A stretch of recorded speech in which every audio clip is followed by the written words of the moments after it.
Alors voilà, donc nous avons vu la semaine dernière la première partie des artistes qui construisent des architectures singulières. Et cette semaine, on va voir des interventions d'artistes, en général des plasticiens, qui interviennent sur des architectures existantes, sur des constructions existantes, ou sur des constructions et des espaces publics, comme par exemple Daniel Buren dans la cour d'honneur du Palais Royal à Paris, dont on va en parler bien entendu. Je vais consacrer un bon moment à l'œuvre de Daniel Buren. Alors, voilà la semaine prochaine. Et puis voilà aujourd'hui donc le programme avec les artistes dont je vais parler. Vous voyez Daniel Buren, le couple Christo et Jeanne-Claude et leur fameux emballage. Moins connu peut-être par vous, c'est Joseph Cossut et son intervention à Figeac, la ville de Champollion. Et puis les anamorphoses de deux artistes bien connus maintenant, Felice Varini et Georges Rousse. Et pour terminer, les éclairages, on va dire, de Yann Kersalé, qui est un sculpteur de lumière. On peut le qualifier comme ça, sculpteur de lumière. Voilà, voilà ce que je prévois de faire aujourd'hui. Peut-être que je n'arriverai pas tout à fait au bout, mais enfin, en gros, voilà le programme. Alors, mais quand même, en introduction, en prologue, j'ai pensé utile de rappeler que nous sommes dans un pays qui a inventé quelque chose de particulier qui a permis à pas mal d'artistes d'intervenir sur des architectures, sur du bâti, soit, on va dire, en accompagnement, soit vraiment intégré à l'architecture, soit la plupart du temps plutôt en accompagnement d'une construction. C'est le fameux 1% artistique que le monde entier nous envie. C'est vraiment quelque chose d'assez unique qui a été inventé en France. Disons que les prémices ont été posées dès avant la guerre du temps du Front populaire, mais qui n'a pas eu le temps de le mettre en application. Et c'est surtout dans les années 50 qu'une réglementation a été adoptée qui impose que pour toute construction d'un bâtiment public, je dis bien, ça ne s'applique pas au secteur privé, pour toute construction d'un bâtiment public, 1% du coût de la construction soit consacré à une œuvre artistique. Donc vous voyez, ça a ouvert le champ à pas mal d'interventions d'artistes contemporains. L'objectif étant, d'une part, d'encourager justement la création contemporaine en finançant donc un certain nombre de travaux d'artistes par l'État ou les pouvoirs publics, et d'autre part de favoriser la connaissance par le grand public de l'art contemporain en quelque sorte. C'est une manière d'introduire auprès du grand public, qui n'est pas forcément initié aux arcanes de l'art contemporain, de leur donner à voir des créations tout à fait contemporaines. Voilà, c'était les deux objectifs principaux de ce 1%. Et les chiffres sont là pour voir l'efficacité du système, puisque je l'ai noté, de 1951, où ça a été institué officiellement, jusqu'à aujourd'hui, on dénombre pas moins de 12 400 œuvres créées qui ont été réalisées par à peu près 4 000 artistes. Donc vous voyez, c'est quand même quelque chose d'assez massif qui a été donc généré par cette réglementation. Pour ne pas épiloguer et vous donner des exemples précis, je vais vous donner deux exemples. L'un des années 50-60 au lycée climatique d'Argelès et l'autre à Tarbes, tout à fait récemment, aux archives départementales, que peut-être certains d'entre vous ont découvert il y a quelque temps, à l'occasion de l'ouverture officielle de ces archives. Alors voilà une photo du lycée d'Argelès à l'époque de sa construction. Vous voyez une photo ancienne où on voit que les bâtiments ne sont pas tout à fait terminés, on est en voie d'achèvement, donc c'est une photo qu'on peut dater d'environ 59 par là, au moment où le gros du lycée est construit et on a encore quelques travaux d'achèvement. Voilà. Vous savez peut-être que l'auteur de ce lycée, l'architecte qui a présidé à la construction, c'est André Raymondet, pris ici en photo à Fontainebleau, au château de Fontainebleau, où il donnait des cours, parce que après-guerre, à Fontainebleau, il y a eu une sorte d'école d'architecture, oui, une école d'architecture, on peut dire, un institut en tout cas, dans lequel intervenait Auguste Perret, qui était à l'époque, bon, à la fin de sa carrière, et aussi André Raymondet, c'est-à-dire des architectes reconnus par l'État. André Raymondet avait eu le prix de Rome avant-guerre, il avait reçu les honneurs de la profession, donc c'était quelqu'un qui était introduit dans les hautes sphères du milieu architectural, et c'est à ce titre qu'il a reçu la commande du lycée d'Argelès.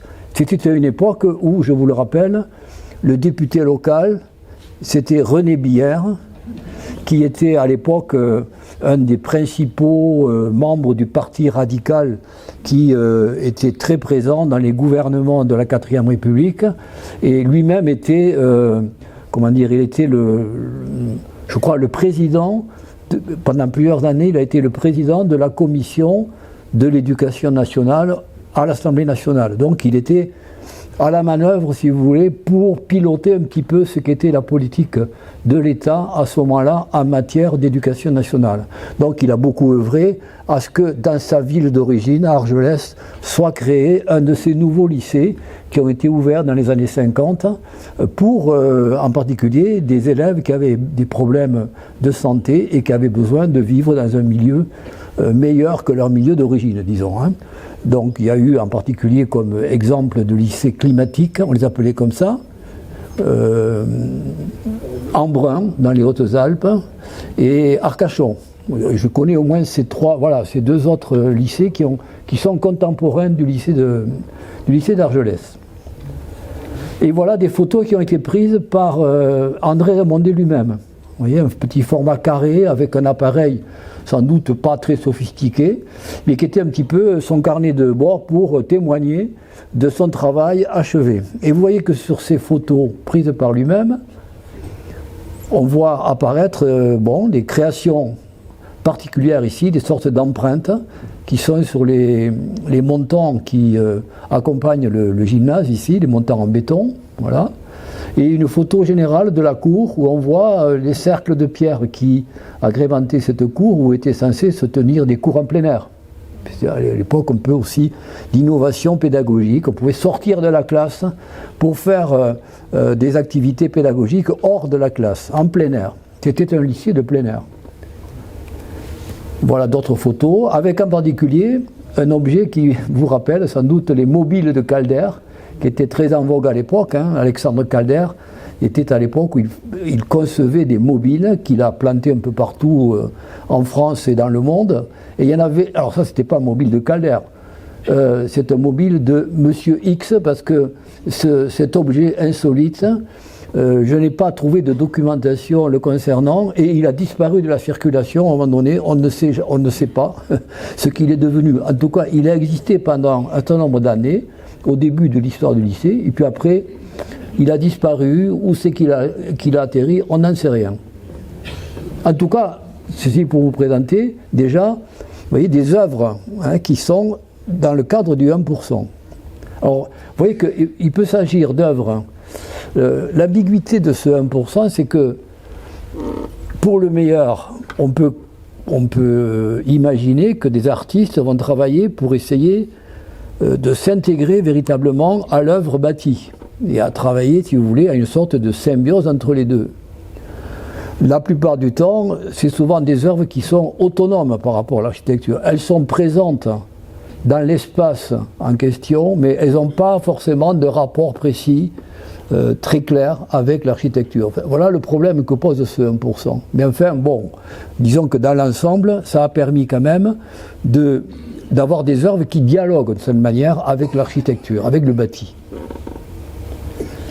Et j'ai même trouvé dans mes recherches à l'époque du cinquantenaire du lycée, c'est-à-dire en 2006-2007, on a célébré le cinquantenaire du lycée, et à cette occasion, j'ai fait avec ma compagne le tour de France pour retrouver les traces des artistes qui sont intervenus dans ce lycée et connaître mieux leurs œuvres. Et aux archives nationales, qui à l'époque étaient à Fontainebleau, je suis tombé sur une maquette de ce lycée, un élément de maquette, Et figurez-vous que cet élément de maquette a été présenté dans le pavillon de la France de l'Expo universelle de Bruxelles, qui s'est déroulé à ce moment-là, en 1958. Vous connaissez tous l'atomium de Bruxelles. Il a été construit à l'occasion de cette expo universelle. Bon, ben c'est dans cette expo-là que, dans le pavillon français, le gouvernement français a présenté aux millions de visiteurs une maquette du lycée d'Argelès. Autrement dit, aux yeux du gouvernement français, de l'État français, ce lycée était vraiment très représentatif de la modernité à la française de cette époque-là. Et vous voyez ici, par exemple, je reviens en arrière, cet élément qui était prévu là et qui ne s'est pas réalisé, ça ressemble tout à fait à ce que faisait à la même époque, ou ce qu'avait fait à la même époque Le Corbusier dans l'unité d'habitation de Marseille, et plus tard celle de Nantes que je vous ai signalée la semaine dernière, ou à Firminy, près de Saint-Étienne. Voilà un exemple de ces œuvres dues au 1%, qui est certes en relation avec le lycée, mais qui n'est pas directement en relation avec l'architecture. Il était en relation avec le lycée parce que cette statue s'intitule la lycéenne. Vous voyez, la lycéenne qui vient d'avoir son bac et qui brandit son diplôme. Vous voyez, une statue très dynamique, bon, optimiste, mais en fait, il y a bien un rapport avec le lieu, c'est bien une lycéenne, mais il n'y a pas d'intégration véritable à l'architecture. Voici maintenant un autre artiste plus connu, qui s'appelle André Manessier, qui était un peintre fort connu de ce qu'on appelait l'école de Paris à l'époque, qui pratiquait plutôt l'abstraction que le figuratif, mais en l'occurrence ici, il a produit une œuvre que voici, dans ses dimensions. Alors, on ne se rend pas compte des dimensions, mais ça fait à peu près 4 à 5 mètres de large, vous voyez, sur 2 mètres de haut. Hein. Donc c'est quand même une toile monumentale, toile réalisée sur des tréteaux et qui a été marouflée sur le mur de ce qui était à l'époque le foyer des jeunes filles. Donc vous voyez, c'est quand même, à l'époque, on osait quand même mettre en présence des lycéennes des toiles d'un esprit quand même tout à fait nouveau, et on ne craignait pas qu'elles soient dégradées. Et effectivement, elle a traversé des décennies et des décennies, et vous pouvez toujours les voir aujourd'hui au lycée d'Argelès. Elle est parfaitement dans son état d'origine. Donc voilà, un bel exemple d'œuvre d'art contemporaine offerte au public des lycéens qui peut-être n'y ont pas prêté attention, mais peut-être que ça a imprégné le cerveau de certains au passage. Donc c'est Jeux dans la neige, je crois, le titre de cette œuvre. Voilà les cercles de travail dans la cour. Voilà le fameux mobile, donc, dont le destin nous est aujourd'hui inconnu. Et vous voyez au fond un préau, assez moderne, en béton armé, qui abrite une mosaïque de cet artiste qui s'appelle Gustave Singier. À l'entrée du lycée, quand vous rentrez dans le lycée, il y a de part et d'autre de l'entrée une mosaïque, de part et d'autre, je ne suis plus sûr. Au moins sur un côté, à gauche en rentrant, il y a cette mosaïque qui s'intitule Coucher de soleil. Vous voyez qu'encore une fois, vous rappelez ce que je vous ai dit sur Bagnères la dernière fois, en rigolant, ben, vous voyez que c'est général. Hein. Bon, la négation même, on colle la signalétique directement sur l'œuvre en question, qui a été en grande partie masquée par ça. Bon, bref, voilà, c'est comme ça, c'est les conditions du destin des œuvres d'art dans l'espace public. Elles subissent aussi des modifications. Et puis, au fond, donc, le même artiste a fait une composition plus large qui s'appelle Horizon de montagne, qui est un peu masquée aussi par les poteaux en béton. Voilà, vous voyez. Mais bon, quand on s'approche, on arrive à voir à peu près l'intégralité de l'œuvre. Voilà un plus gros plan. Puis, à l'entrée d'un des bâtiments, il y a une composition de céramique de Almas Locombe, qui à l'époque était la compagne en fait d'André Raymondet. Donc vous voyez une composition faite de céramique de couleur, parfaitement abstraite. Et puis les fameuses empreintes de l'artiste d'origine roumaine Étienne Hdoux, mais qui vit en France depuis longtemps, déjà à ce moment-là, et qui a fait des empreintes dans le béton frais. Vous voyez, donc il faut comprendre que lorsqu'on a construit ces poteaux en béton qui soutiennent la structure générale du gymnase, lorsqu'on a installé le coffrage, l'artiste a procédé, a mis en œuvre, si vous voulez, des tampons ou des objets comme ça pour créer une forme qui, lorsqu'on retirerait le coffrage, apparaîtrait en creux. Voilà, donc voilà en gros le procédé qui a été utilisé et qui permet de capter la lumière de façon très très intéressante. Et selon le moment de la journée, vous avez une variation très importante de ce jeu d'ombre et de lumière que vous voyez ici par exemple. Donc c'est très saisissant et je trouve que c'est vraiment une grande réussite.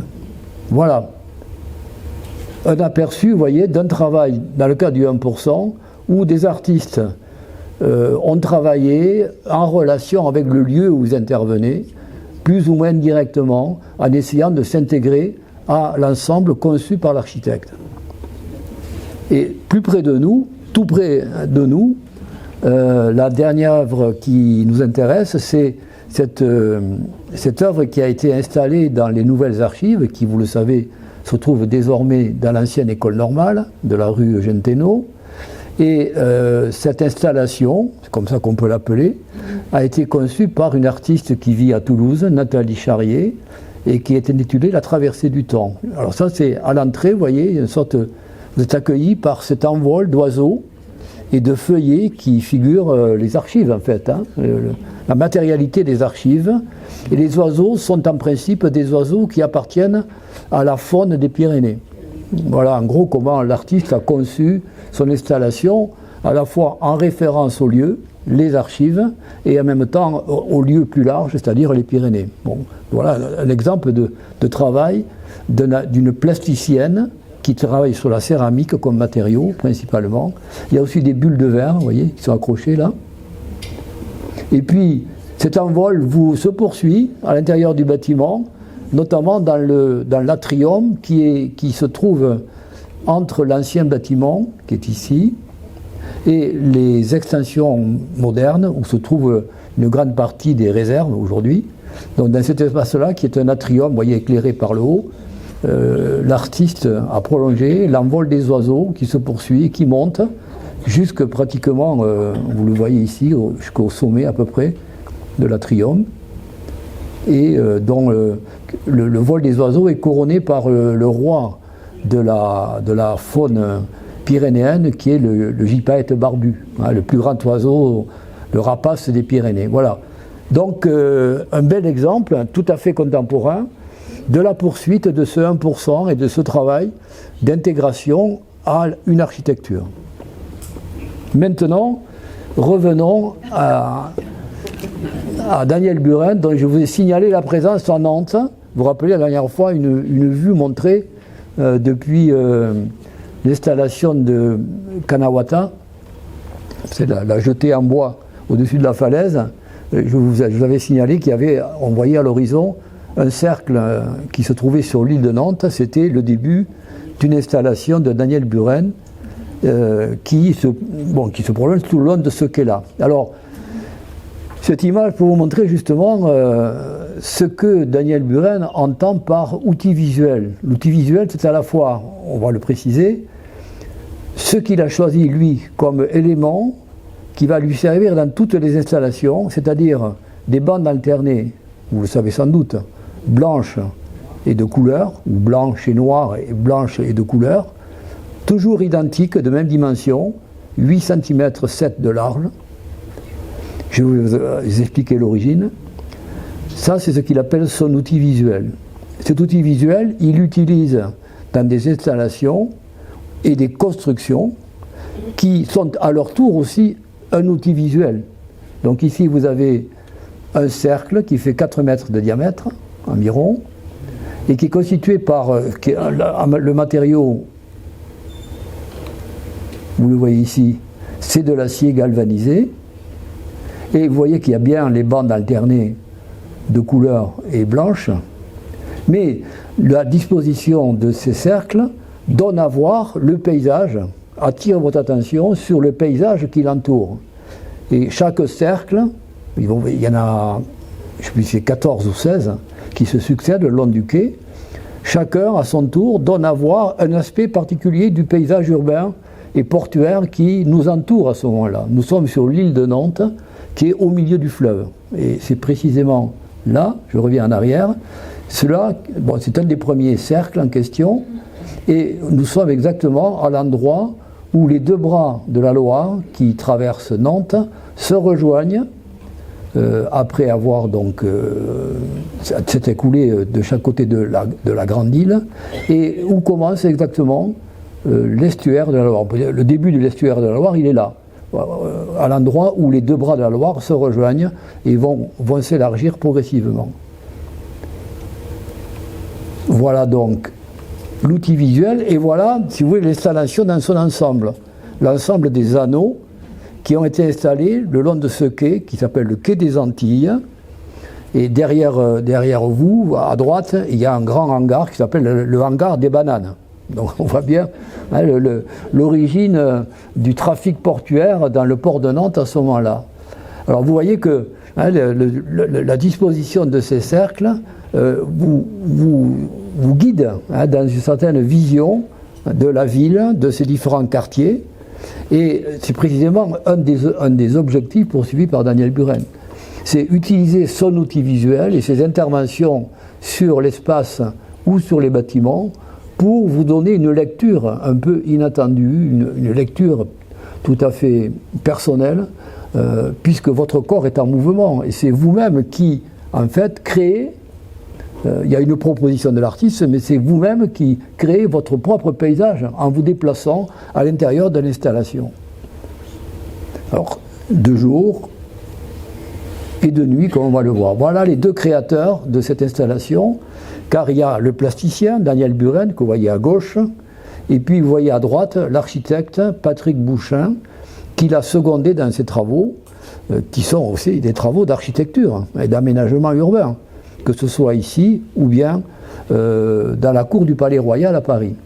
Patrick Bouchain, j'avais fait un cours sur Patrick Bouchain il y a quelques années, quand j'avais fait un topo général sur les architectes français contemporains, en gros, où on avait abordé plusieurs grands noms de l'architecture contemporaine française, parmi lesquels Patrick Bouchain, qui lui est connu notamment pour ses travaux de récupération d'espaces plus ou moins à l'abandon, et aussi d'aménagement d'espaces pour les arts du spectacle, notamment, je pense en particulier à l'académie équestre de Zingaro, à Aubervilliers, qui est totalement en bois, par exemple. Bon, c'est un exemple parmi d'autres pour montrer dans quel esprit il travaille.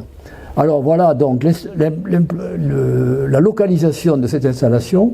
Voilà la ville de Nantes, qui est au nord de la Loire, la fameuse île de Nantes, entre les deux bras. Alors pour vous donner les dimensions, il y a à peu près 5 km d'une pointe à l'autre. Donc c'est quand même un vaste espace, cette île de Nantes. Et c'est sur ce quai ici, tout à fait à la pointe de l'île, vous voyez, que se trouve cette installation. Et la voici de nuit. Vous voyez, donc vous avez intérêt, les installations de Buren, il convient de les voir de jour, et à certains moments du jour, à des moments différents, et aussi la nuit, parce qu'il y a aussi des effets tout à fait intéressants à travers les éclairages nocturnes. Alors voilà, c'était pour introduire Buren à travers un exemple que peut-être vous ne connaissiez pas, qui est relativement peu connu, en tout cas moins connu que les fameux deux plateaux du Palais Royal. Je vais y venir. Mais d'où vient ce travail de Buren? Il faut remonter aux années 60, lorsque jeune plasticien, il se regroupe il travaille en groupe avec d'autres artistes de sa génération. Les voici photographiés à une terrasse parisienne. Ils sont 4, qui exposent en 67 et une fois ou deux en 68, à différentes occasions, des salons particuliers, offerts en particulier aux jeunes artistes. Et ces 4 mousquetaires, on va dire, s'appellent Buren, Mossé, Parmentier, Toroni. Il est aussi photographié en 67. Buren est ici. Voilà. Alors, quel est leur but? Pourquoi sont-ils regroupés? Quel est l'objet de leur démarche? En fait, nous sommes à une époque où les jeunes artistes ruent dans les brancards. La nouvelle génération d'artistes essaie de rompre avec, y compris les abstraits de l'école de Paris. Et comme Manessier, par exemple, vous avez vu une toile de Manessier au lycée d'Argelès. On est à peu près à la même époque, à peu de choses près, où arrivent sur le marché, en quelque sorte, de jeunes artistes qui, eux, donc, sont nés après-guerre, en gros, et qui appartiennent à une nouvelle génération qui essaie de rompre un petit peu avec les traditions de l'art moderne, tel qu'il est institué à ce moment-là. Et en particulier, bon, ils essaient de revenir Ils proposent une création qui vise à effacer tout ce que la peinture a de sensible, d'affect. Il s'agit de proposer un travail, c'est comme ça, il parle plutôt de travail que de peinture. On est dans les mots ont leur sens. Ils parlent volontiers de travail et non pas de tableau. Pour eux, il faut justement tourner le dos à une peinture de chevalet ou autre et faire des propositions artistiques qui éloignent le spectateur de tout sentiment d'affect qu'il projette sur la peinture. Et ils essaient donc d'élaborer des projets de peinture, on va quand même les appeler peintures, qui sont considérés comme totalement objectifs, froids, un travail qui est proposé où on ne vous demande pas de vous projeter effectivement sur la toile, d'avoir des idées extraordinaires, mais simplement de regarder. Bon, ce programme est un peu vague en même temps, mais en tout cas, ça produit un effet sur le milieu, c'est-à-dire que les expositions qu'ils proposent à ce moment-là choquent beaucoup par leur nudité, justement, par la proposition qui est faite. Alors, de quoi est faite leur proposition? Vous les voyez en train d'exposer, de préparer une exposition. Alors souvent dans la presse, en abrégé, certains critiques les appellent le groupe BMPT, hein, pour abréger. Et ça rend encore plus, impersonnel. Hein. Quand on parle de BMPT, on parle d'un mouvement avec X, Y, Z. Hein. On ne sait pas qui c'est pratiquement. Donc ça participe un petit peu de ce mouvement de rupture avec la peinture traditionnelle. À la même époque, vous avez un mouvement comparable qui rue également dans les brancards et qui secoue le monde de l'art, c'est le groupe Support Surface, dont un des plus connus participants s'appelle Claude Viala. Ça vous dit quelque chose? Claude Viala qui ensuite a élaboré lui aussi un outil visuel qui est une sorte de haricot. J'ai vu des œuvres de Viala où il y a des haricots de couleurs sur des toiles, des bâches ou toutes sortes de supports qui, comme Buren, utilisent systématiquement cet outil visuel dans différents contextes. Bon, voilà pour situer le contexte général, qui est le contexte de la contestation par la jeune génération de la peinture traditionnelle. Les voici avec les toiles, entre guillemets, les œuvres qu'ils exposent à ce moment-là. Alors vous voyez ici, les toiles, elles ont toutes la même dimension, donc vous voyez, il y a un souci personne ne veut se distinguer, ils sont tous à égalité, et ils ont tous une toile de 2,50 m, un carré de 2,50 m de côté, c'est tout. Et vous voyez la toile qu'a proposée ici Daniel Buren, une toile où il y a un simple alignement de bandes blanches et rouges ou rougeâtres alternées. Tandis que par exemple ici Toroni, pour vous donner un exemple de méthode de travail qui est proposée, lui, il a pris un pinceau numéro 50, qui fait à peu près 3 ou 4 cm de large, vous voyez, le pinceau classique numéro 50, et il applique ce pinceau de manière répétitive, tous les 30 cm, avec la même couleur.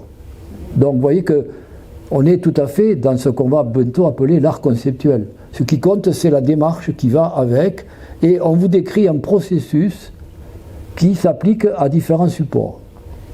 Alors voilà, nous sommes dans ce mouvement-là, qui s'emparent de l'art occidental, on va dire, hein, de manière générale, c'est pas que français, mais ils sont un petit peu les représentants en France de ce mouvement du minimalisme et de l'art conceptuel qui s'étend un peu de New York à Düsseldorf, par exemple, parmi les centres importants de ce mouvement. Hein, de Buren, qu'il a lui-même recomposé. En fait, c'est une œuvre qui se trouve aujourd'hui au musée d'art moderne de la ville de Paris, qui est composée de différents éléments, vous voyez, avec toujours le même outil visuel. Alors cet outil visuel, d'où c'est qu'il sort? Voilà, il explique. Hein, dans les années 60, au moment où il se cherchait justement avec ces jeunes peintres, il est tombé un jour par hasard au pied de la butte de Montmartre. Il y a un bazar de tissus qui s'appelle le marché Saint-Pierre, que peut-être les visiteurs de Paris connaissent. Et en passant là et en farfouillant, il est tombé en extase, en quelque sorte. Tout d'un coup, il a flashé sur une bâche. Vous voyez, une bâche, ces bâches qui servent à couvrir des étals de marché ou des terrasses de bistrot, des choses comme ça. Donc une bâche avec des bandes alternées de couleurs, blanches et de couleurs. Et il a décidé, du coup, que ce serait ça, son outil visuel. Et voilà, et jusqu'à ce jour, il travaille avec cet outil visuel. Voilà, c'est un principe qui s'applique à toutes les circonstances. Et il y aura un petit scandale qui va compter dans sa carrière, c'est son apparition pour la première fois à New York, au Guggenheim Museum, donc en plein cœur de New York, dans le New York qui à l'époque est devenu le centre de la création contemporaine, qui a détrôné Paris. Et c'est justement à l'occasion d'une exposition que le Guggenheim organise pour présenter les jeunes artistes, américains ou pas, américains, européens ou d'autres parties du monde. Il y a une expo où il était invité. C'est le seul Français invité. Et quelle est sa proposition? Il déploie, si vous connaissez le Guggenheim, vous savez que c'est un grand atrium vertical avec une spirale qui l'entoure, où sont exposées les œuvres. Et il choisit de planter en plein milieu de cet atrium une bâche, voilà, une toile, là au sens matériel du mot, une toile, qu'il a peinte à Paris, avec des bandes alternées blanches et noires, et au recto et au verso. Et il dit qu'il a même travaillé avec sa maman, il a mis sa maman sur le cou, et c'est avec sa mère qu'ils ont cousu recto verso les deux bâches pour les présenter à New York. Elle faisait à peu près 20 mètres de haut, hein, vous voyez, c'est quand même une grande dimension. Et alors, la veille de l'ouverture de l'expo, alors que tous les artistes sont plus ou moins présents et finissent leurs installations par-ci par-là dans le musée, une cabale surgit. C'est en particulier deux artistes, elle est menée par deux artistes new-yorkais bien connus, qui s'appellent Dan Flavin, qui travaille sur les néons, et Donald Judd, qui prennent la tête de la contestation contre Buren, en lui reprochant, par les dimensions de son œuvre, finalement, d'occulter le travail des autres. Et au prétexte que ça gênait les autres, ils obtiennent qu'on retire l'œuvre de Buren. Donc ça a quand même fait un sacré scandale dans le landerneau, hein, des artistes new-yorkais. Ça n'a pas apparu à la une du New York Times. Mais quand même, ça a fait un petit scandale, et au point que le directeur du Guggenheim de l'époque a promis à Buren que prochainement on le réinviterait dans des conditions normales. Bon, enfin bref, pour vous montrer que finalement, y compris à New York, dans le milieu de l'avant-garde new-yorkaise, son œuvre n'est pas forcément bien reçue. Donc voilà, hein, c'est Buren, quelqu'un qui à l'époque jouit comme ça d'une notoriété un petit peu scandaleuse. D'autant plus que dans Paris, il a multiplié de façon, on pourrait dire, illégale. Bon, mais qu'est-ce qui est légal, qu'est-ce qui n'est pas légal? Il a multiplié les affichages sauvages, on va dire, de ces œuvres-là, un peu partout, donc au grand dam des autorités, de qu'est-ce que c'est que ce truc, bon bref. Alors il crée l'événement, voilà, c'est quand même, il sait faire le buzz, comme on dit aujourd'hui, donc il sait quand même créer l'événement et faire parler de lui. Et il va surtout faire parler de lui, bien sûr, vous le savez tous. C'est ça qui va le faire connaître par le grand public français et international, qui va faire sa grande notoriété, c'est la fameuse intervention, c'est là que voilà, le vocabulaire a son importance, c'est ce qu'on appelle une intervention, hein, c'est-à-dire un travail in situ, mais pérenne là. C'est pas du provisoire, c'est pas de l'éphémère comme au Guggenheim. Au Guggenheim, c'est une œuvre éphémère. Là, c'est une œuvre pérenne, qui est installée, en tout cas pour un long moment. Alors vous savez que le grand public, nous tous, nous avons retenu l'expression « les colonnes de Buren » pour désigner cette œuvre, parce que c'est la partie la plus saillante, effectivement, en tout cas de le dire, de l'œuvre. Ces fameux cylindres, lui ils appellent des cylindres, nous les appelons des colonnes, lui il les présente comme des cylindres qui sont calculés en rapport avec le lieu. Je vais vous le détailler, on va y venir. Voilà, vous montrer justement le rapport de ces colonnes avec le lieu. Le lieu, c'est la cour d'honneur du Palais Royal, qui se trouve en plein cœur de Paris. Il n'y a pas plus central dans Paris que le Palais Royal, qui est juste à côté du Louvre finalement, et la rue de Rivoli, et qui est quand même entouré, la cour d'honneur. Voilà, bon, pour vous donner une idée, mais je pense que la plupart d'entre vous connaissent ce lieu. Donc, je rappelle simplement pour mémoire, avec les différents endroits qu'on peut repérer. Alors, cette cour d'honneur est entourée quand même d'un certain nombre d'institutions prestigieuses, puisqu'il n'y a pas moins que le Conseil d'État, ici, le ministère de la Culture, dans cette aile.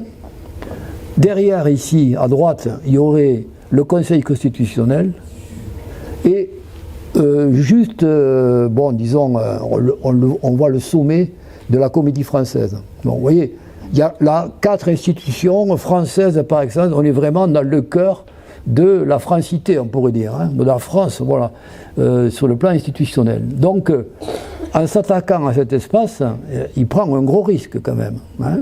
Alors, qu'est-ce qu'il y avait à la place? Voilà ce qu'était ce lieu, hein, paraît-il prestigieux, jusqu'en 83, 84. En fait, relégué au rang de parking. Voilà. C'était le parking d'un nombre de gens privilégiés qui avaient le privilège de pouvoir se garer en plein cœur de Paris, à côté de leur lieu de travail. Voilà.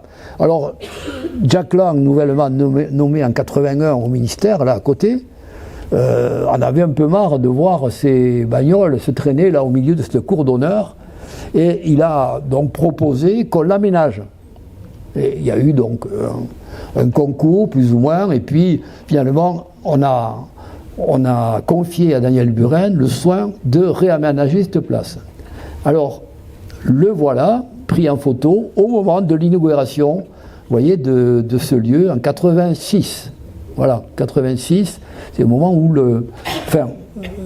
86, bon, il n'est pas tout à fait terminé, mais disons que le gros est terminé en 86. Alors voilà, en gros, le contexte.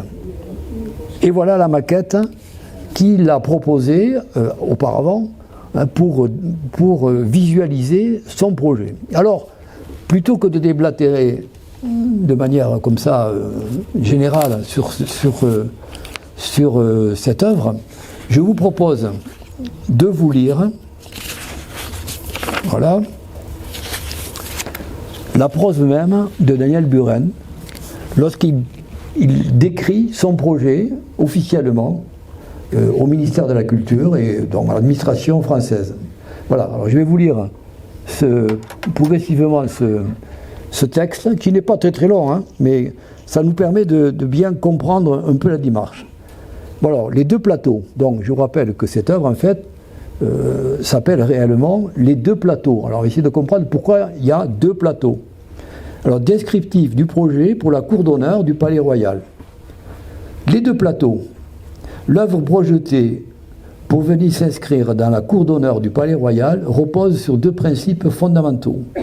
Le premier consiste à ne pas ériger de sculpture au milieu de cette cour d'honneur, mais de révéler le sous-sol.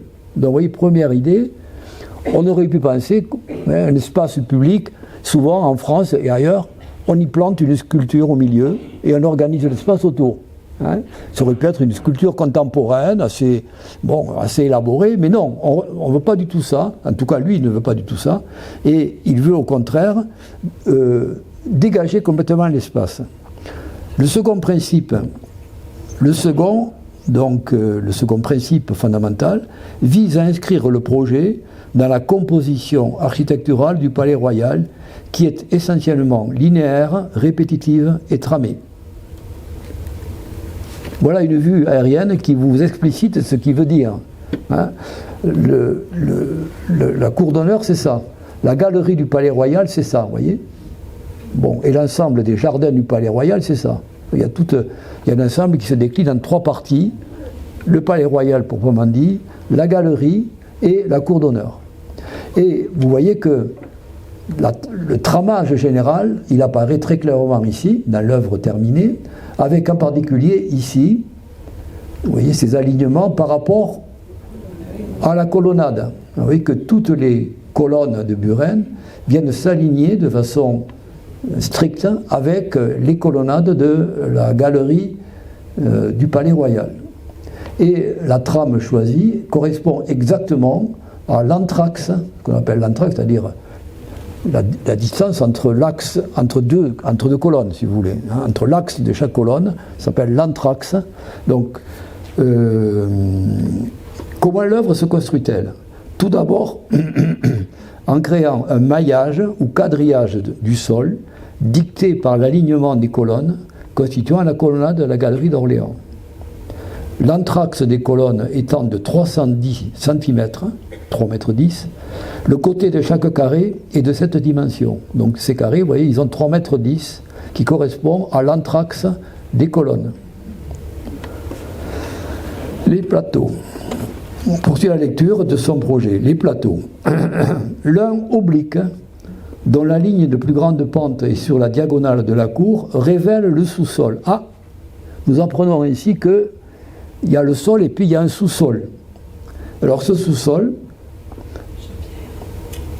il est constitué, vous le voyez ici sur un des dessins qu'il a livré, par des sortes de tranchées qui viennent couper l'ensemble, vous voyez ici, elles se recoupent ici, et au fond de ces tranchées coule une sorte de ruisseau, en tout cas une lame d'eau, qui révèle donc le sous-sol, et qui, à ses yeux, rappelle le fait que dans cette cour, à une certaine époque, fin 19e, il y a eu apparemment une sorte de centrale hydroélectrique qui produisait le courant pour le quartier, enfin pour les bâtiments du coin, et qui donc était alimentée par de l'eau, forcément.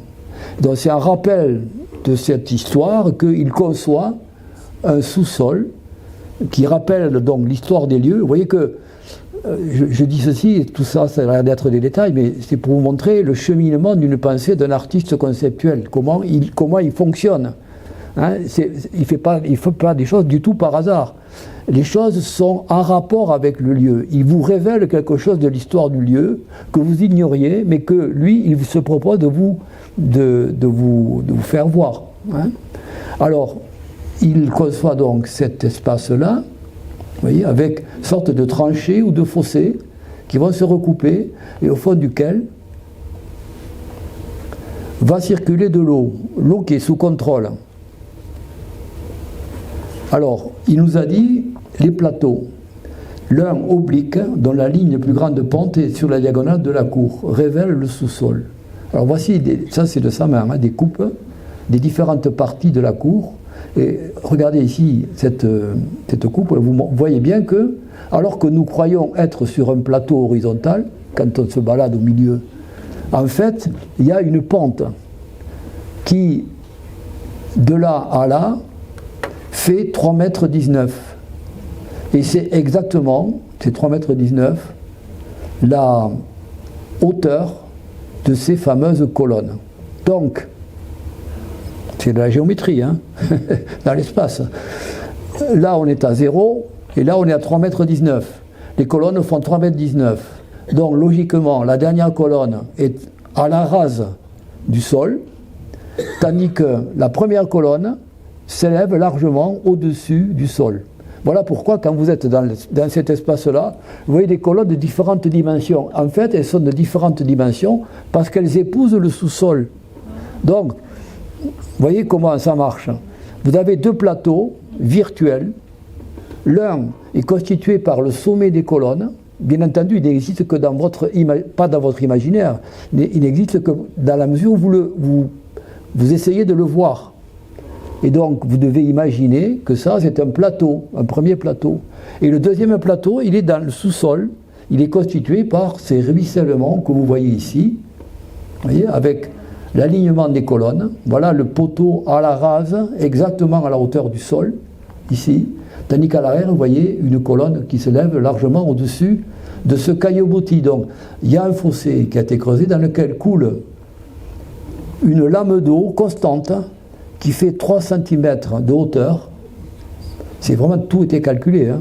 Et, comment dire, oui, et puis donc le sol est en pente, donc la pente naturelle provoque l'écoulement de l'eau, et les hauteurs de colonnes varient en fonction de leur profondeur. Mais elles ont toutes la même hauteur, 3,19 m. Voilà une autre vue dans l'autre sens, vous voyez. Alors, ces colonnes, elles sont constituées de deux matériaux, du granito de marbre de Carrare en blanc et du marbre noir des Pyrénées. Alors, nous sommes quand même présents, nous les Pyrénéens, dans ce lieu, par le biais de ce marbre qui vient de, je ne sais pas quelle carrière des Pyrénées, mais en tout cas, ça vient des Pyrénées. Alors, je reviens un peu en arrière, puisque j'ai sauté un peu là, ici, voilà. Ok, bon, voilà. Donc, je repars sur cette image. Les deux plateaux sont virtuels, l'un et l'autre ne pouvant être parcourus dans leur ensemble que visuellement.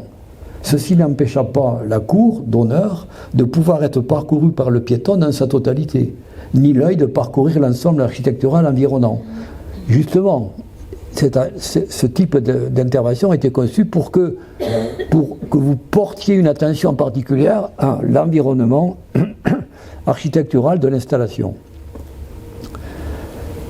Enfin, chaque colonne accessible permet que l'on s'y assoie ou bien qu'on y monte, et dès qu'une telle attitude sera prise, on ne pourra s'empêcher de penser aux statues sur socle qui ornent nos jardins, et pour commencer, à celles qui ornent la façade du Conseil d'État.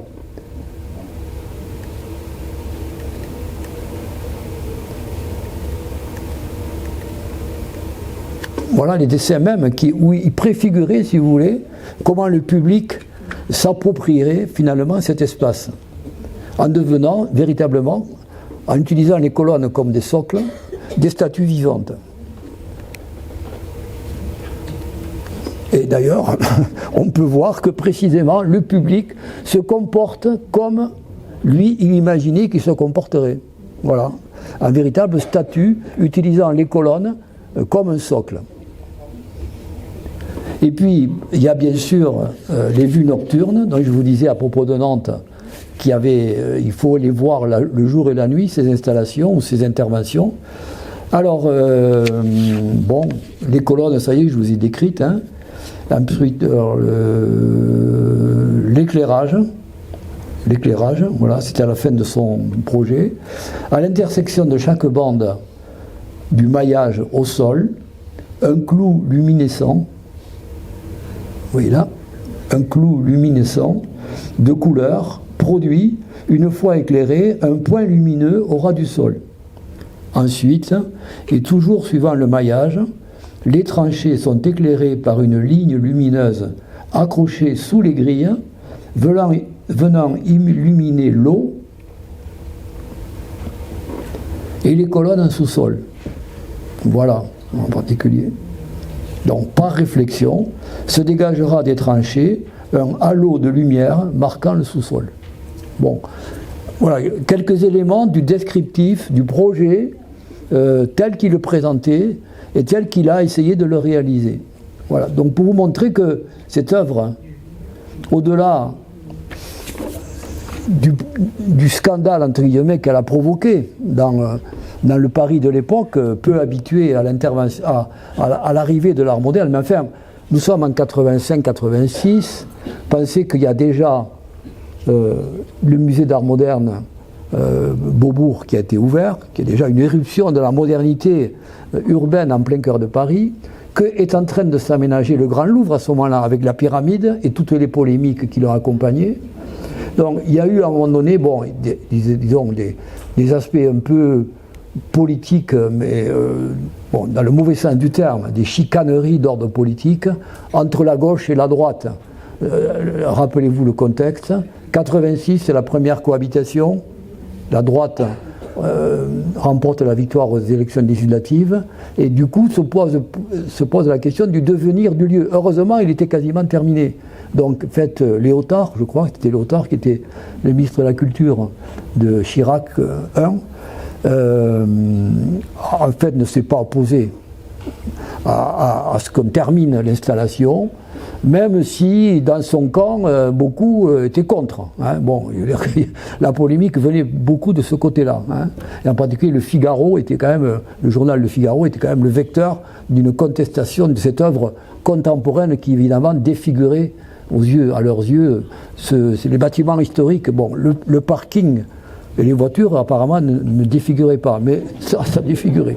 Bon, je plaisante un peu. Bon, nous avons tous connu cette époque-là, je pense, parmi vous, tout le monde a connu ces moments, donc je n'insiste pas, mais rappelez-vous quand même que ça a été l'objet de furieuses batailles dans les médias. Hein. Voilà. Donc l'œuvre de Buren n'est pas passée comme ça. Hein. C'est vraiment provoqué un mini-scandale dans le landerneau politico-médiatique. Dans la foulée de cette installation, la ville de Lyon, qui à l'époque est présidée par Michel Noir, qui fut un maire qui a dû démissionner à cause de scandales financiers, mais néanmoins c'était quand même un maire qui voulait faire de Lyon une ville, la sortir un peu de sa torpeur bourgeoise, l'image qu'elle avait, hein, la Lyon, ville bourgeoise, et l'ouvrir sur la modernité. Et donc il a invité Buren à aménager, à la manière du Palais Royal, le cœur de Lyon, c'est-à-dire la place des terreaux, qui est vraiment le cœur du cœur de Lyon. C'est la place où se trouve l'hôtel de ville, qui est ici à droite, là, le musée des Beaux-Arts, ici à gauche, et puis on est au pied de la colline de la Croix-Rousse qui commence là, si vous voulez. Donc on est vraiment au cœur historique de Lyon, et c'est un lieu un peu de prestige. Donc Buren est invité à y aménager un ensemble à la manière de la cour d'honneur, et voilà sa proposition photographiée par lui-même. Je précise qu'à la fin de ses travaux, de ses interventions, Buren procède lui-même à un certain nombre de photos qu'il considère comme quasiment partie prenante de l'œuvre. C'est le résultat de son travail à un moment donné, au moment T, c'est-à-dire au moment où il livre l'œuvre, et voilà comment ça se présente. Et ces photos sont considérées par lui comme constitutives de l'œuvre, en quelque sorte. Elles peuvent témoigner, en cas de dégradation de l'œuvre, de l'état primitif, de l'état originel de l'œuvre. Et Dieu sait qu'il a dû batailler, parce que dans la plupart des cas, dans ces grandes installations, bien sûr, il y a eu des altérations par le climat, le temps, et puis aussi des travaux, etc. Donc, en fait, il a dû souvent après batailler pendant des années pour que on retrouve au plus près les œuvres telles qu'elles étaient au départ. Ça s'est posé pour la rénovation du Palais Royal en particulier, où il a exigé qu'on retrouve les œuvres telles qu'elles étaient au départ. Alors vous voyez un peu une intervention qui ressemble au Palais Royal, avec également un tramage, vous voyez, des grands carrés ou des grands rectangles au sol, mais ici les colonnes sont remplacées par des fontaines de différentes hauteurs. Alors le lieu, le musée, ici c'est l'hôtel Saint-Pierre, où se trouve le musée des Beaux-Arts. La photo est prise depuis le balcon de l'hôtel de ville, derrière nous. Et puis vous voyez les maisons, les belles maisons lyonnaises qui constituent le bâti urbain du centre de Lyon, qui est très beau quand même. Hein. C'est vraiment une belle ville, Lyon. Et ici une fontaine de Bartholdi, le sculpteur Bartholdi, celui qui à l'époque avait fait le Lion de Belfort ou la Statue de la Liberté, et qui avait prévu cette fontaine, était prévue pour Bordeaux, et puis Bordeaux n'a pas voulu. Donc c'est une fontaine de la Garonne en particulier, qui est un peu incongrue à Lyon, mais Lyon l'a rachetée et l'a installée sur la place des terreaux. Alors vous voyez, donc à Lyon, vous avez un quadrillage également blanc et noir, avec toujours l'outil visuel, toujours le même, hein, mais appliqué à une autre situation, avec des fontaines qui sourdent comme ça du sol, à différentes dimensions. Voilà les photos prises par Buren lui-même sur le lieu. Voilà, avec là, vous voyez des hauteurs d'eau différentes. Voilà, bon, c'est pour montrer une autre installation qu'on peut comparer à celle de Paris, donc des installations de grande dimension et pérennes, même si elles évoluent dans le temps, mais en gros, elles sont conçues pour durer. Là, je rappelle, le Guggenheim, alors là, c'est vraiment l'éphémère. C'est un truc qui était conçu pour durer un mois, par exemple, le temps de l'expo et pas plus. Et voilà le retour triomphal de Buren à New York en 2005, donc 35 ans après, quasiment, 35 ans après, il est invité d'honneur du Guggenheim, et on lui dit, bon, ben voilà, le Guggenheim est à vous. Et donc il va faire une intervention absolument extraordinaire au sein du Guggenheim, dont je vais vous montrer quelques vues. Et il édite à ce moment-là, vous voyez, un journal en matière de clin d'œil, un petit peu, vous reconnaissez la typographie du New York Times, hein, bien connu, donc de Buren Times, et c'est l'œil du cyclone hein, qui s'empare du musée Guggenheim. Le voici, donc, ce musée Guggenheim, aménagé par Buren. Il a installé, à la place de la grande bâche qu'il avait fait en 1971, il a installé des miroirs ici, des grands miroirs carrés, qui sont montés avec derrière un échafaudage absolument extraordinaire.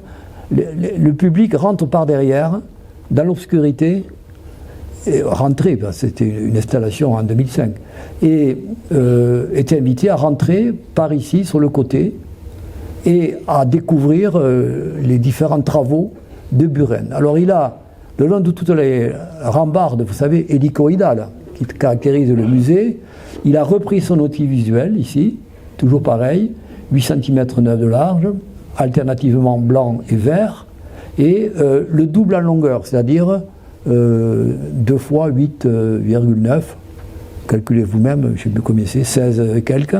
Bon, alors voilà, ça c'est et ce miroir géant permet de jouer avec toutes ces lignes justement et d'introduire les lignes droites là où Wright a conçu des lignes courbes. Donc il dialogue, si vous voulez, de manière assez sensuelle finalement avec l'architecture de Wright, et à la fois la spirale hélicoïdale et en même temps la grande coupole vitrée qui couronne l'édifice, et où il a installé donc des plages colorées de couleurs, vous voyez, un peu magenta, mauve, et qui colorent tout le haut à la fois la coupole elle-même, mais aussi qui diffuse à l'intérieur, de façon zénithale, une couleur rose qui baigne l'ensemble des étages supérieurs. Voilà ce travail-là, qu'il va le retrouver dans diverses circonstances, dans divers autres lieux. Et puis, vous voyez, ça c'est nouveau. Là, on a parlé surtout de l'outil visuel classique, mais à cette époque-là, il introduit de plus en plus dans son travail des plages colorées, faites souvent de supports plastiques, si vous voulez, de couleurs, et qui vont introduire une nouvelle dimension dans les édifices sur lesquels il intervient. Donc là, vous voyez comment il a coloré un petit peu les vitrages extérieurs de l'édifice.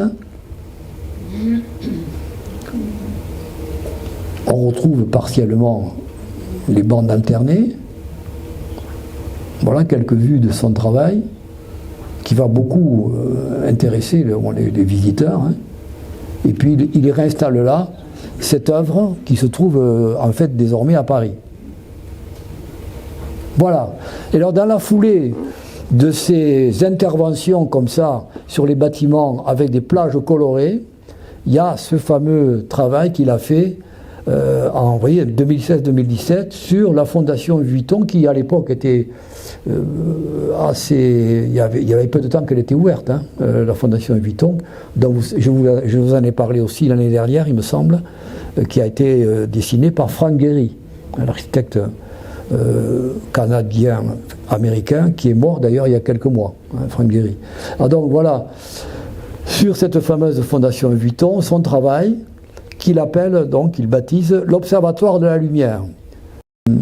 Plage colorée, alternée en quinconce, qui alterne aussi avec des plages qui sont rayées. On retrouve l'outil visuel, parce qu'on le voit ici, peut-être un peu mieux là. Là, vous voyez, ces parties un peu grises sont la plupart du temps occupées par des bandes blanches et grises. Donc il continue à utiliser son outil visuel, mais il introduit des éléments de variété avec ces plages colorées qui donnent des effets de lumière absolument somptueux, de jour comme de nuit. Hein, voilà par exemple les effets visuels de lumière de cet endroit. Et pour terminer un peu notre tour de Buren, voici une installation assez mémorable qui s'est déroulée donc au Grand Palais. Vous savez peut-être que je ne sais plus où ça en est maintenant, mais pendant pas mal d'années, il y a eu une manifestation annuelle qui s'appelait Monumenta, où on livrait le Grand Palais à un artiste de renommée internationale, avec pour lui à charge de l'occuper comme il voulait, donc de créer des installations gigantesques, d'où le nom de Monumenta de cette manifestation. Donc on a vu défiler là, Richard Serra, par exemple, un sculpteur américain, ou bien Christian Boltanski, Anish Kapoor, si les noms vous disent quelque chose. Ils ont eu droit chacun à utiliser, à travailler dans cet espace gigantesque qui venait d'être rénové, le Grand Palais, qui est vraiment un des monuments les plus spectaculaires du cœur de Paris. Alors l'installation qu'il propose, elle s'appelle donc Excentrique, et elle est composée cette fois, vous voyez, de disques colorés installés sur des mâts verticaux. Je vais vous retrouver les chiffres pour que vous sachiez exactement de quoi il s'agit. Voilà le plan d'ensemble. Hein, une installation qui fait 13 500 mètres carrés. Donc c'est du gigantesque. Hein. Alors, ce sont des disques colorés qui sont placés à peu près à 3 mètres du sol. Et il y en a. Ben, j'ai perdu de vue. Bon, je ne sais plus. J'avais noté ça quelque part, mais j'ai perdu le fil. Excusez-moi. Je regarde si je le retrouve. Non, là.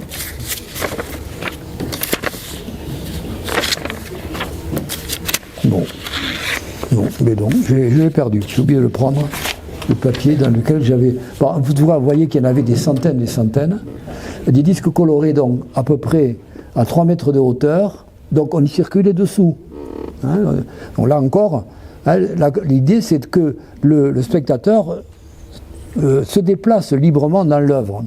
On n'est pas dans la contemplation. On est dans le mouvement, le dynamisme. Voilà une maquette qui rend compte également de l'installation, avec un vide au centre. Là, il n'y a pas de disque coloré, et il y a par contre des grands miroirs circulaires au sol qui permettent aux spectateurs de se voir dans l'installation, vous voyez, au-dessus de lui.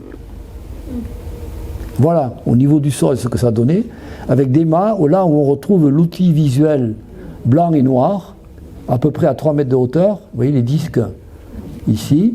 Également, vous voyez la coupole qui a été traitée un peu comme on l'a vu à New York ou à la fondation Vuitton. Voilà ce que ça pouvait donner, avec une circulation complètement libre et aléatoire à l'intérieur de ce lieu. Donc le spectateur finalement fabrique lui-même l'objet qu'il observe. Voilà quelques images de cette installation absolument extraordinaire qui n'a eu que quelques semaines d'existence, puisque tout ça ce sont des installations éphémères. Voilà. Bon, voilà pour Buren. J'espère que je vous ai un peu éclairé sur la nature de son travail et comment on peut l'interpréter, si vous voulez, au-delà des critiques faciles. Bon, je pense qu'il y a quand même une pensée en œuvre qui s'est manifestée tout au long de sa carrière. Bon, c'est quand même maintenant, je dis tout au long de sa carrière, il a maintenant 85 ans par là, hein, le bonhomme. Donc il est plus tout jeune. Donc on peut vraiment parler de sa carrière qui a commencé dans les années 60 et qui s'est poursuivie jusqu'à aujourd'hui. Alors deuxième grand... là c'est un couple d'artistes, Christo et Jeanne-Claude, que vous connaissez sans doute pour leurs emballages extraordinaires, dont un des plus connus pour nous a été, vous voyez, on est à la même époque, hein, où Paris reçoit de plein fouet l'art contemporain, vous voyez, le plus spectaculaire, avec Buren, avec le Grand Louvre, et l'emballage du Pont-Neuf, pendant 15 jours à peine. Hein. C'est une installation éphémère qui alors ça correspond à l'époque où Chirac est maire. Et donc il y a eu de longues négociations avec la mairie de Paris pour obtenir l'autorisation d'installer cet emballage. C'est comme ça qu'ils l'appellent. Alors Christo et Jeanne-Claude, les voici pris en photo précisément à cette époque-là, devant le Pont-Neuf. Alors Christo, vous le savez sans doute, est d'origine bulgare. Il est né dans les années 30 et il a grandi notamment jeune garçon et adolescent et jeune homme dans la Bulgarie communiste d'après-guerre. Et il a quitté la Bulgarie en 1953, si je me souviens bien. Donc à l'époque, il avait 20 et quelques années, quoi. En gros, il était né vers 1930, vous voyez, c'est ça. Bon.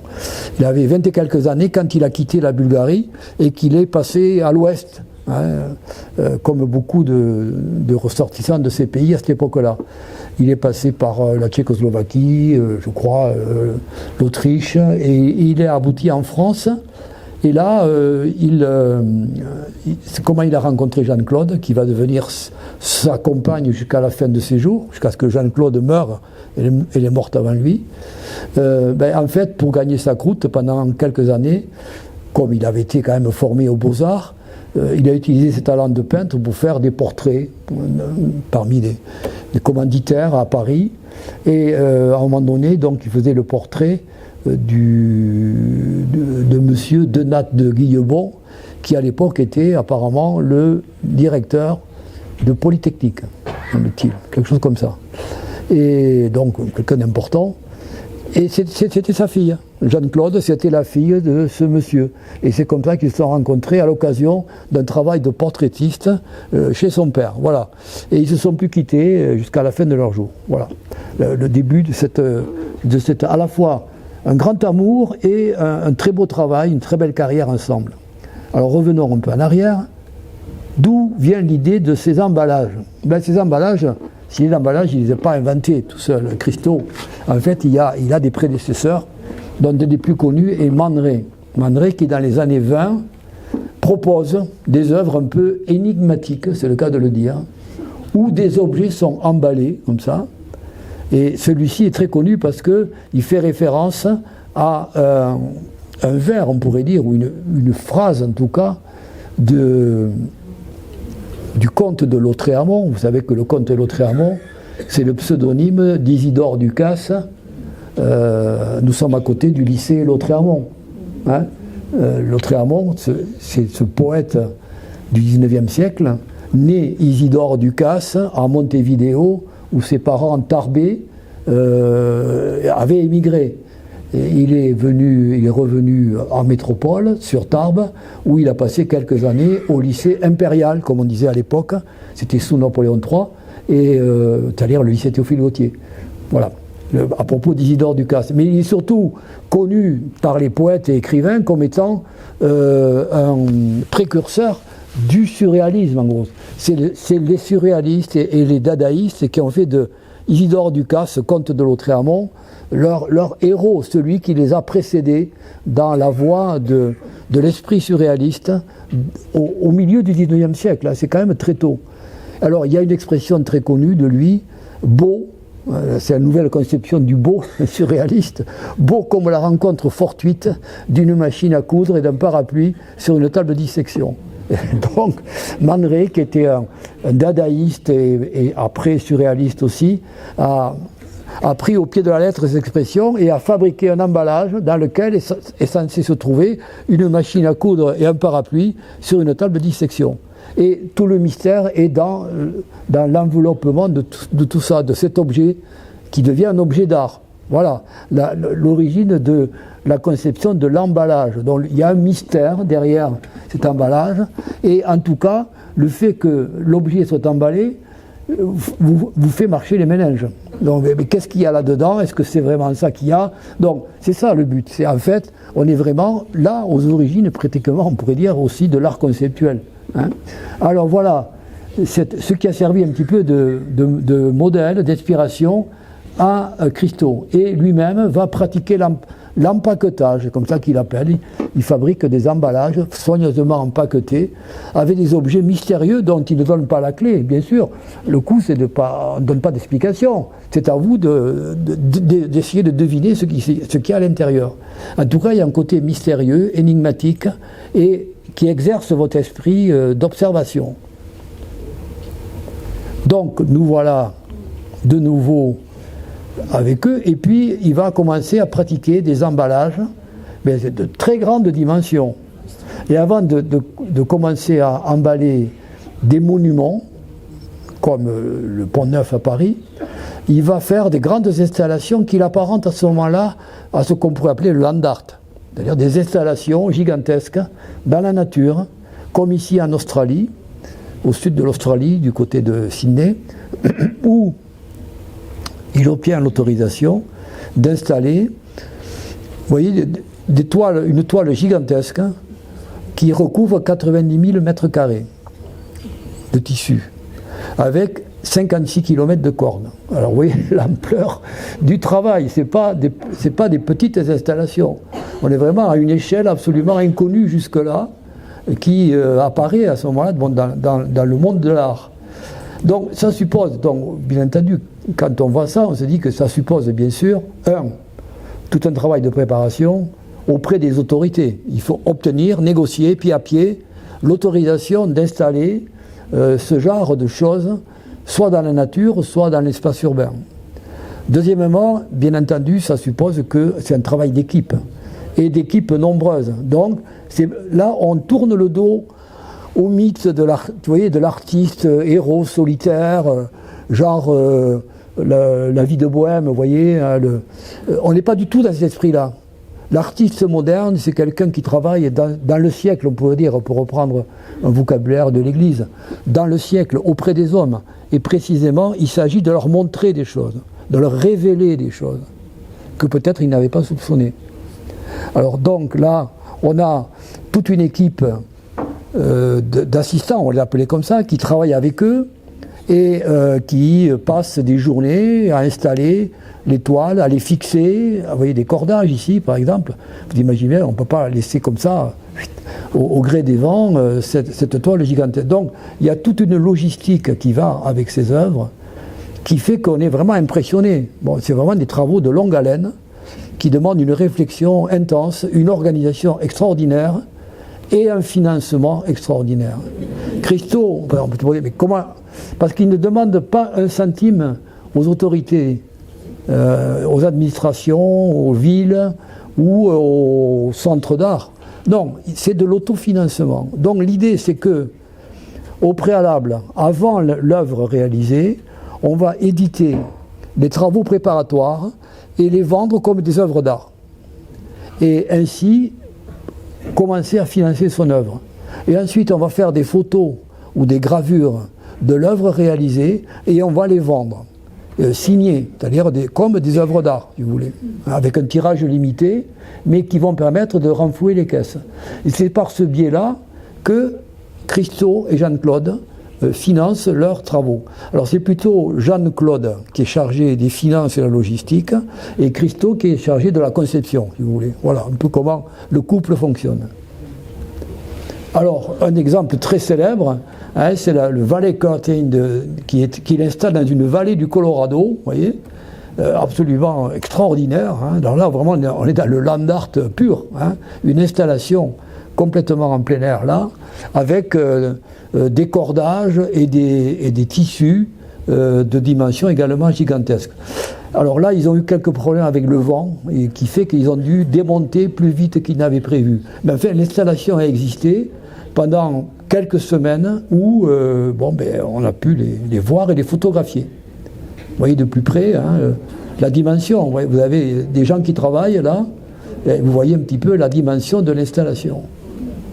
Alors ensuite, autre installation extraordinaire, Running Fence, au nord de San Francisco, je crois que c'était, au nord de San Francisco, qui était aussi quelque chose d'assez symbolique, qui se terminait dans le Pacifique, vous voyez, et qui donc symbolisait un petit peu la séparation entre, question d'actualité, entre Californie et Mexique. Vous voyez, bon, il y avait de cet esprit-là dans cette installation gigantesque qui a fait presque 40 km de long. Hein. Vous voyez, donc il faut imaginer un rideau, une barrière, enfin un rideau de 2 mètres et quelques de haut, courant comme ça à travers le relief sur des kilomètres et des kilomètres. Donc voilà quelques-unes des aventures plastiques de Christo. Et puis il y a eu aussi ces îles de Biscayne Bay, hein, qui est un haut lieu connu de Miami, de la région de Miami, qui ont été aussi, absolument, qui a attiré l'attention du monde entier. Bon, oui, c'est quand même quelque chose d'assez somptueux qui a existé donc pendant quelques semaines en 1983. Ils ont répété ce genre d'opération sur le lac italien d'Iseo, en Italie du Nord, il y a quelques années. Et puis nous revoilà donc au Pont-Neuf à Paris, où vous voyez justement les travaux préparatoires. Voici un exemple des œuvres qui montrent, si vous voulez, le travail in situ, et qui vont être vendues par Christo pour financer son projet. Voilà. Et puis voilà l'œuvre réalisée. Alors l'œuvre réalisée en question, elle a là aussi quelques chiffres, si je les retrouve. Je vais les retrouver. 40 000 mètres carrés de toile ignifugée, fabriquée en France, à Armentières. 11 km de cordes. Une équipe de 200 personnes, 100 exécutants, 12 ingénieurs. Vous voyez la logistique quand même. Hein, bon. Alors, la mairie de Paris, Jacques Chirac, a donné son autorisation à condition, que le pont ne soit pas altéré. Il est classé monument historique, le Pont-Neuf. Donc, pas question de l'altérer.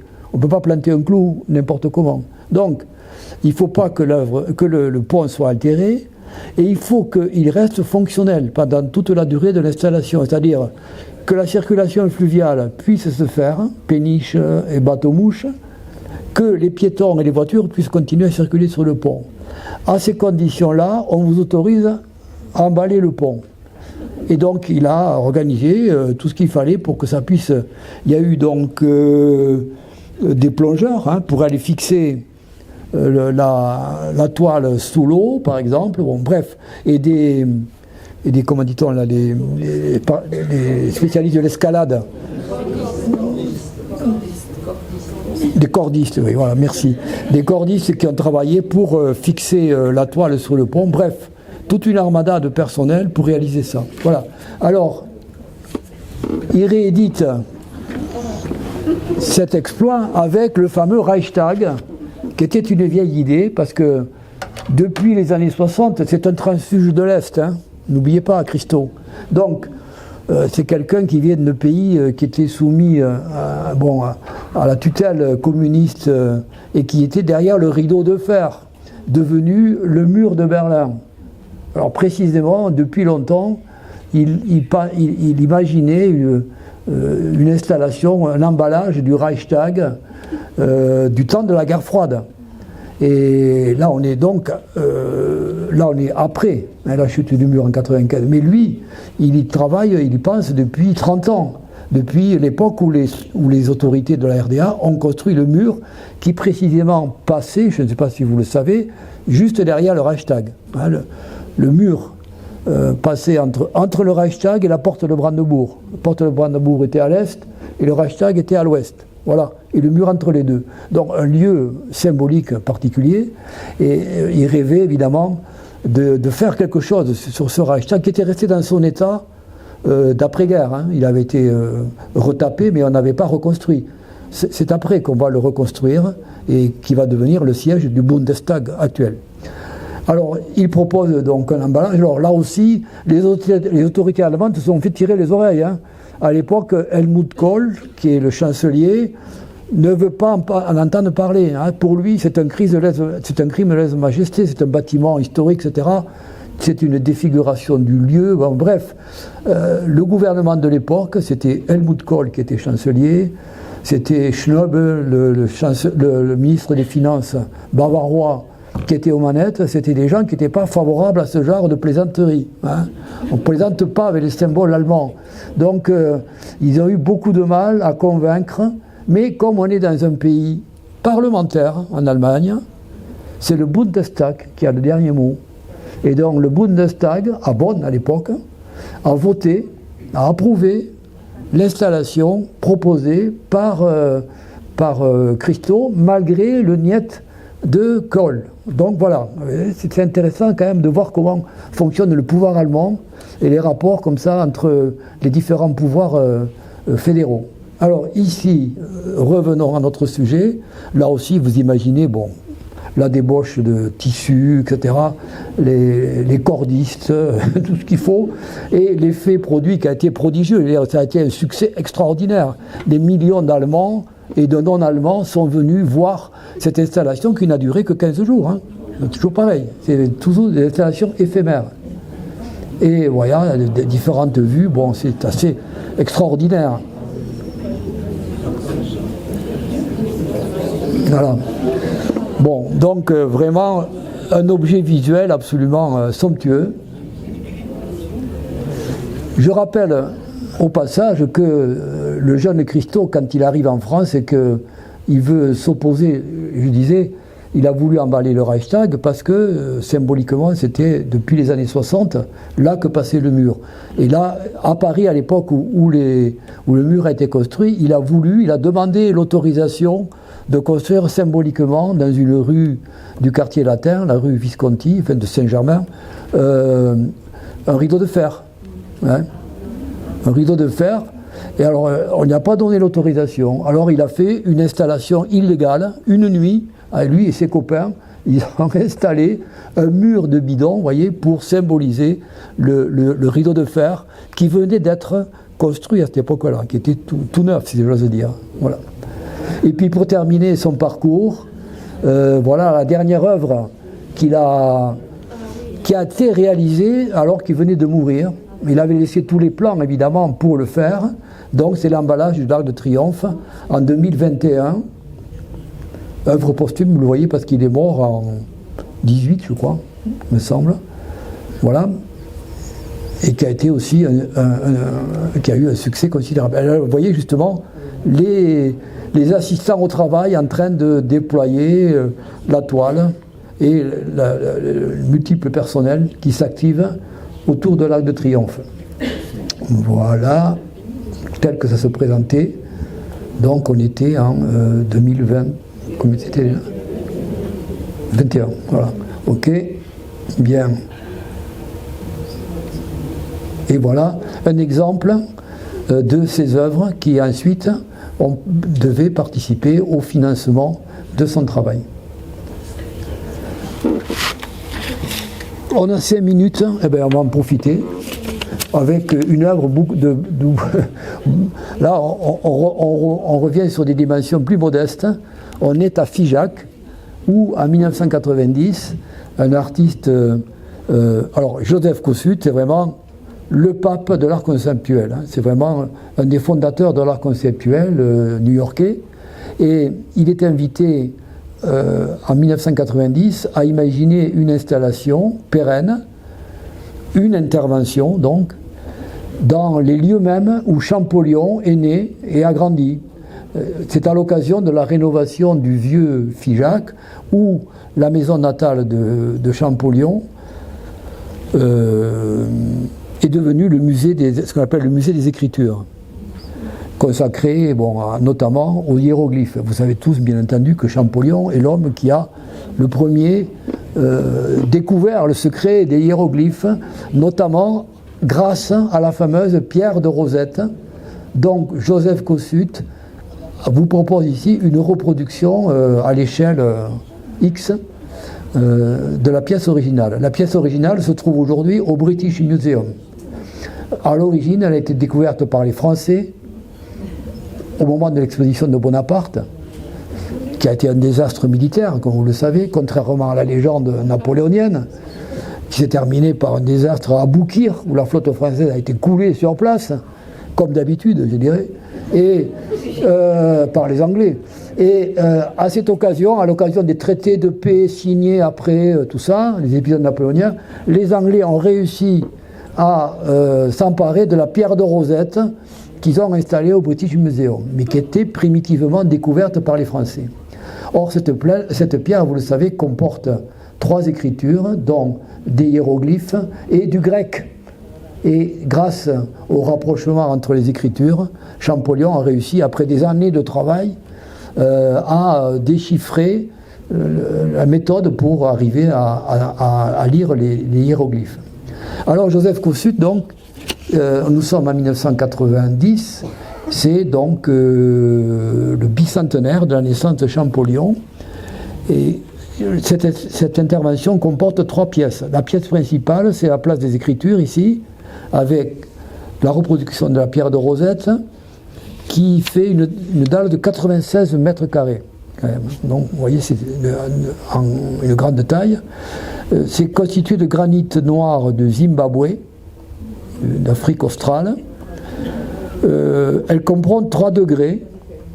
Elle n'est pas lisse. Il y a 3 degrés, comme si c'était 3 marches, qui permettent la déambulation sur les lieux. Et elle s'accompagne de 2 lieux en relation avec ça, dans une cour adjacente qui s'ouvre sur cette placette. C'est minuscule quand même, vous voyez la taille des visiteurs. Il y a voilà la place vue au niveau du sol.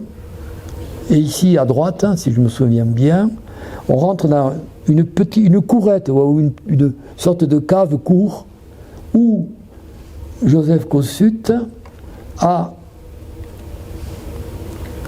reproduit le delta du Nil. C'est là qu'on a trouvé la pierre de Rosette, du nom Rosette, c'est la localité où on a trouvé cette pierre, ici quelque part sur le bras oriental du Nil. La traduction en français du texte grec qui figure sur la pierre ici. Et voilà, et le delta. Et puis le rappel de Jean-François Champollion. Et puis, sur le côté, un peu à surplomb de cette place, il y a un jardin égyptien où on a installé des plantes originaires du delta du Nil, ou de la vallée du Nil, à savoir en particulier le fameux papyrus, mais également d'autres plantes de ce delta, donc, qui établissent une sorte de lien symbolique et matériel entre ce lieu-là, de Figeac, et le lieu d'origine de la pierre de Rosette. Voilà. Et il y a également tout un tas de plantes aromatiques qui étaient utilisées, paraît-il, dans la momification des corps en Égypte ancienne. Donc il y a, vous voyez, tout un tas de liens symboliques qui sont établis entre ce lieu-là, l'origine de Champollion, et le lieu où il a exercé ses talents en Égypte. Voilà.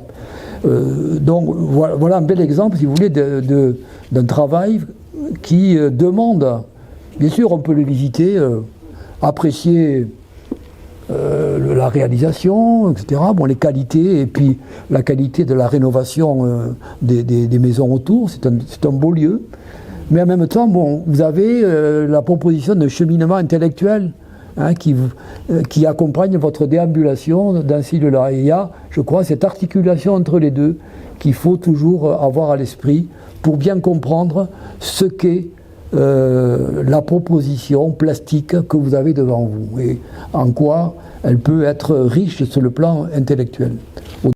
Voilà, et puis on arrive aux anamorphoses, les jeux visuels de Felice Varini et Georges Rousse. Alors, bon, je mords un peu.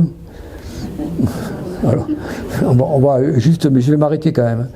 Bon, il s'agit d'anamorphose. Qu'est-ce que c'est qu'une anamorphose? Une anamorphose, c'est une figure, quelque chose, une représentation qui ne prend sens qu'à partir d'un certain point précis, dont on comprend juste à ce moment-là qu'est-ce qu'on a voulu nous montrer. Alors, une des anamorphoses les plus célèbres dans l'histoire de l'art, c'est celle qui figure sur le tableau qui se trouve encore en Angleterre, à la National Gallery, voilà, je cherchais, le tableau célèbre, les ambassadeurs du peintre allemand Holbein. Alors voilà le tableau, et vous voyez les deux ambassadeurs avec leurs riches atours, peints un peu comme des princes de la Renaissance, ce qu'ils sont sans doute. C'est une peinture du XVIe siècle, avec des objets d'art précieux autour d'eux, comme un cabinet de curiosité. Voilà. Et puis on voit une espèce de tache un peu claire là, bizarre, en bas du tableau. Qu'est-ce que c'est que ça? Et puis bon, on se déplace, en se déplaçant, tout d'un coup on s'aperçoit que, vous voyez, un gros plan, bon, c'est quelque chose d'assez difficile à percevoir, et puis en se déplaçant, tout d'un coup, à un endroit précis, l'anamorphose se produit, et vous voyez devant vous une tête de mort. Donc, c'est le rappel, c'est le rappel qu'au-delà des richesses, là, memento mori, n'oublie pas que tu vas mourir. Voilà, hein, c'est le titre qu'on donne souvent à ces compositions qui rappellent qu'au-delà des richesses matérielles, ben voilà, le destin commun de tout le monde, c'est de finir comme ça. Donc voilà un bel exemple de ce qu'on appelle une anamorphose, c'est-à-dire une figure ou une représentation qui ne prend sens qu'à un endroit précis et lui seul. Alors, Felice Varini, je vais finir là-dessus, il en a fait plusieurs, dont une qui est particulièrement réussie, au château d'Oiron, que j'avais déjà présenté dans le cadre de Retour d'Expo, où vous voyez, vous rentrez dans une pièce, un couloir qui s'appelle le couloir des illusions, et vous voyez des arcs de cercle, des figures géométriques peintes sur les murs. Ça paraît très étrange, très énigmatique. Qu'est-ce que c'est que ça? Il y a sur les portes aussi, là. Vous voyez, bon, tous ces trucs bleus. Et alors, on bouge un peu autour, et puis on voit les lignes qui commencent à s'assembler.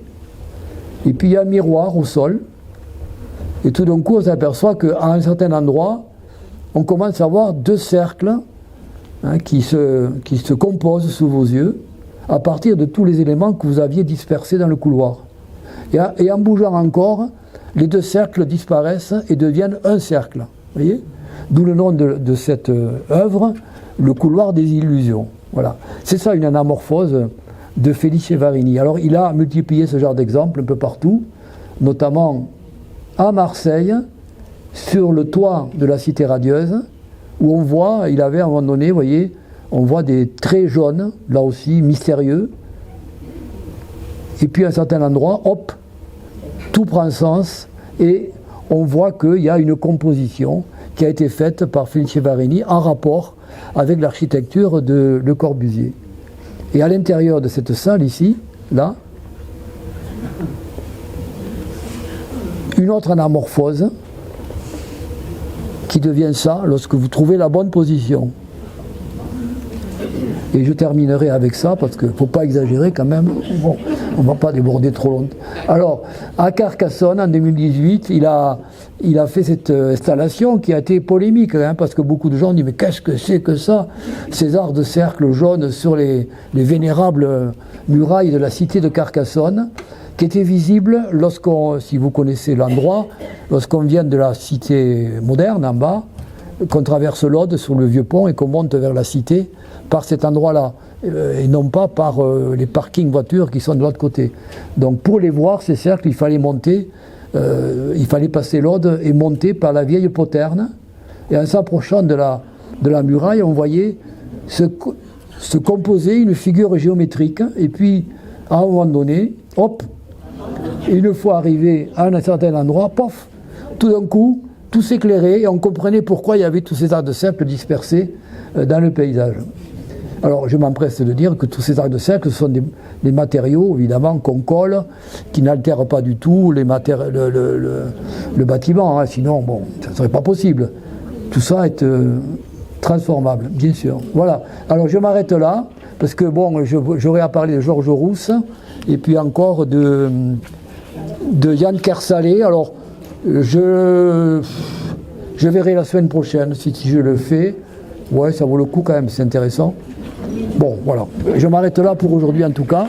Si cette vidéo vous a plu, vous pouvez nous rejoindre à l'Université du Temps Libre de Tarbes et de Bigorre à l'adresse utl-tb.info. Et n'oubliez pas, si ce n'est déjà fait, de vous abonner.